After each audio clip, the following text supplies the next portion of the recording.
Halo semuanya, perkenalkan nama saya Lika Putri Insani dengan nomor NIM 210305024 dari Program Studi Teknologi Pangan Fakultas Pertanian Universitas Sumatera Utara.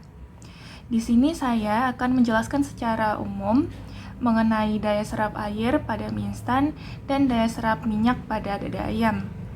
Yang pertama yaitu daya serap air. Daya serap air merupakan suatu kemampuan pada bahan untuk menyerap air, yang dimana bahan tersebut telah melewati proses pengeringan terlebih dahulu. Air merupakan komponen yang sangat penting bagi bahan pangan dan juga kehidupan kita sehari-hari. Air juga dapat mempengaruhi komponen-komponen dari bahan pangan tersebut.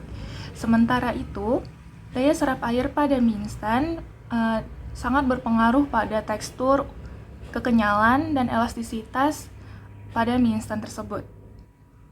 Untuk menguji daya serap air pada mie instan, hal yang harus dilakukan yang pertama yaitu penimbangan pada mie instan. Ditimbang mie instan sebanyak 10 gram, lalu rebus mie instan tersebut ke dalam air mendidih dan ditunggu selama 5 menit. Kemudian tiriskan mie hingga tidak ada tetesan air pada saringan. Dan kemudian timbang mie instan tersebut dan bandingkan dengan berat mie instan sebelum direbus. Pada proses pembuatan mie instan digunakan tepung terigu, yang dimana tepung terigu tersebut mengandung gluten, yang dimana gluten ini akan mempengaruhi tekstur kenyal pada mie instan. Gluten akan terbentuk jika glutenin dan gliadin pada gluten bercampur atau bereaksi dengan air, yang dimana glutenin dan gliadin tersebut memberikan pengaruh elastis dan kenyal terhadap gluten yang juga dimana berpengaruh terhadap mie instan, yaitu berpengaruh terhadap teksturnya. Maka dari itu, air dan daya serap air mempengaruhi pembentukan tekstur kenyal yang sangat penting bagi mie instan. Oke, selanjutnya mengenai daya serap minyak. Daya serap minyak merupakan suatu kemampuan bagi bahan untuk menyerap minyak di sekitarnya.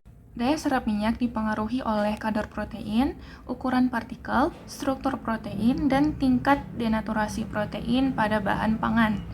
Semakin kecil ukuran protein, maka akan semakin banyak atau semakin tinggi tingkat penyerapan minyak pada bahan tersebut. Terdapat hubungan antara air dan daya serap minyak, yaitu ketika pada proses penggorengan, air pada bahan akan menguap dan minyak akan masuk ke dalam bahan menggantikan air pada bahan tersebut. Untuk menguji daya serap minyak pada dada ayam, yang pertama dilakukan penimbangan terlebih dahulu terhadap minyak dan dada ayam. Digunakan minyak sebanyak 500 ml dan dada ayam sebanyak 5 gram. Lalu dipanaskan minyak setinggi 150 derajat Celcius. Lalu goreng dada ayam selama 5 menit dan proses penggorengan ini menggunakan deep frying. Setelah itu, tiriskan dada ayam hingga tidak ada tetesan minyak. Kemudian dihitung volume minyak dan bandingkan volume minyak setelah digoreng dengan sebelum digoreng. Baiklah, sekian penjelasan saya mengenai daya serap air dan daya serap minyak pada mie instan dan dada ayam. Terima kasih.